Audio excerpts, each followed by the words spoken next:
My name is Roseanne Davidson. My role at the Heritage Society is I'm the Executive Director and have been with the Society for 15 years. We operate the Heritage Village and the Heritage Shipyard.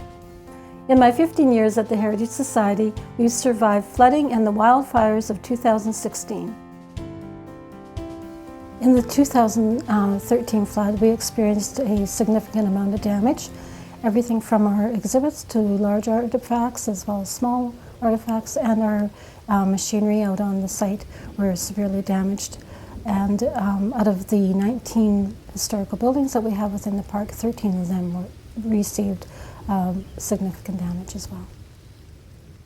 Knowing that the waters were coming in, our team realized that we have to, I want to say the word kick in, to our disaster plan.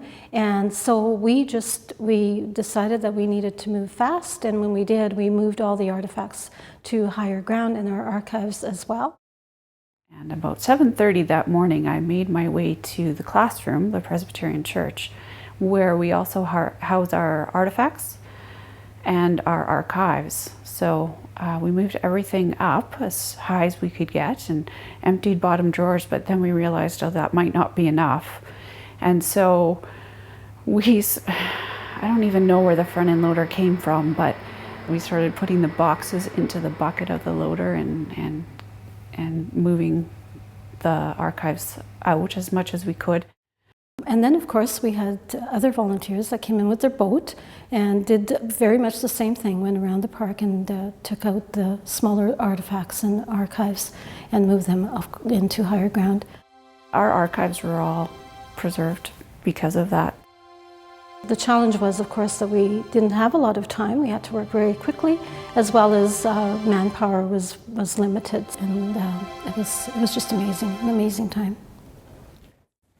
As part of our collection, the large industrial machinery and heritage buildings required unique large-scale restoration.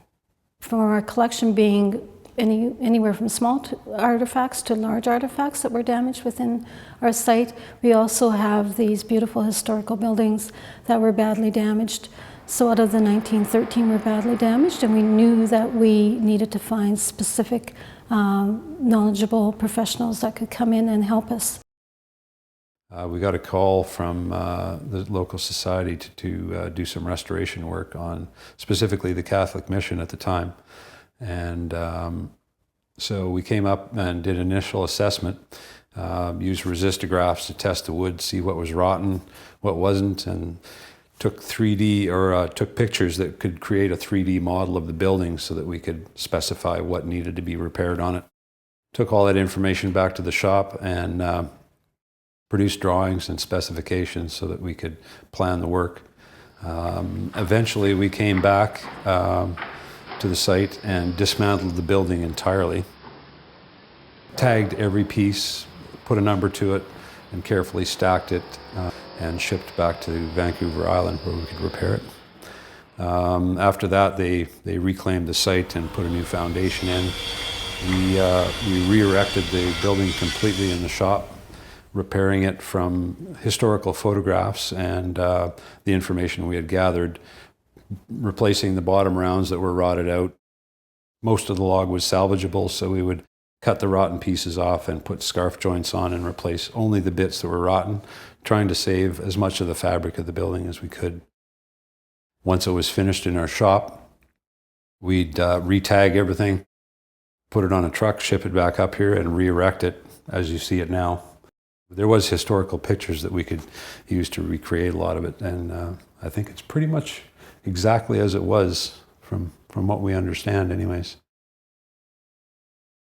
The contractors are very, very careful, and we're always concerning and including us in their work, and actually we learned a lot just from them as to how the structures breathe and what we need to use moving forward once they're restored, the maintenance of them.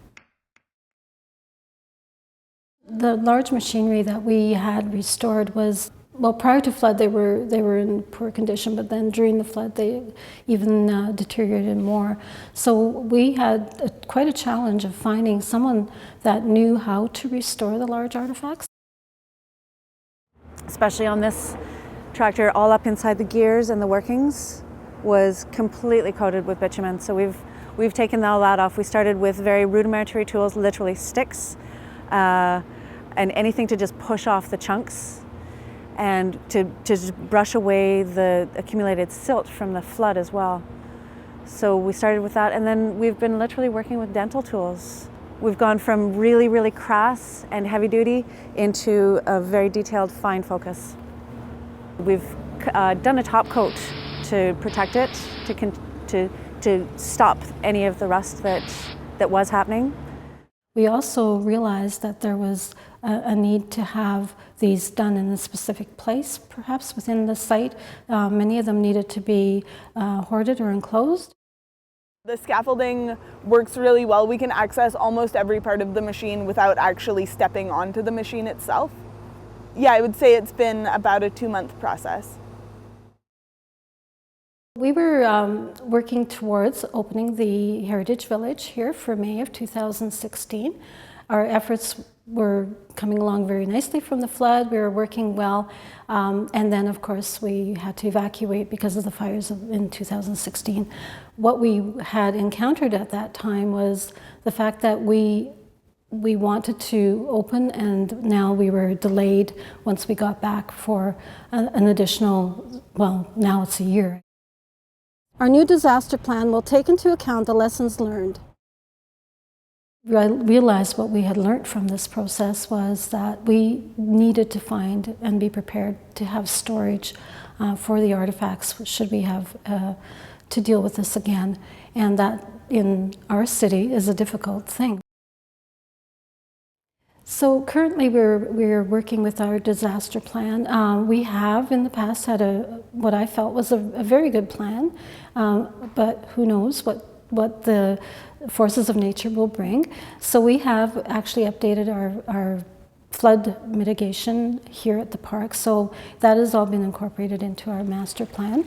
We do have, because of the fires of 2016, we do have obviously some work to do on that.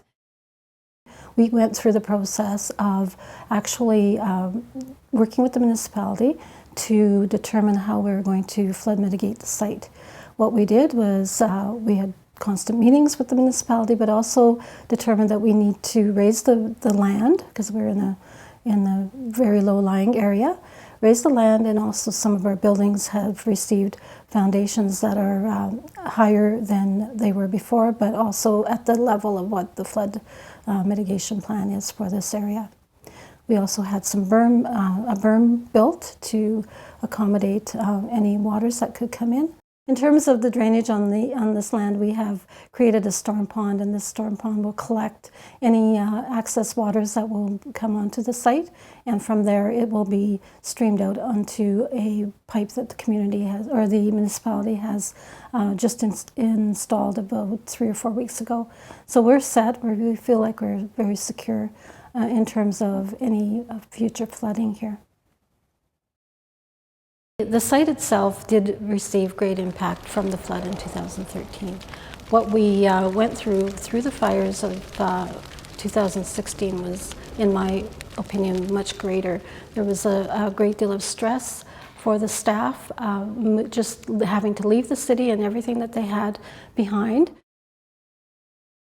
Even today, I still see evidence of how much stress they were really under. In the situations as we've been in through these disasters, we found that, personally anyway, at times that we were just feeling alone and didn't have a lot of help. And so when we knew that we could reach out to the Alberta Museums Association, it was comforting to know that we could just pick up the phone and ask them any question. If they didn't know, they'd definitely find the answers. But also just sending some of the team up to help us and encourage us more than anything to keep going and do the work that we were doing. So it's very important for museums to reach out and connect and be there for each other. So as we worked through the process of restoring and rebuilding our community or our village, we did find that this is truly a flood of opportunities. We have worked towards restoring the buildings, to restoring the artifacts, but also the fact that as we did that, it was, many of us, it's a passion, it's what we do. And so the community, when we actually open, is going to, I hope, will really, really benefit from it and really enjoy what we have here.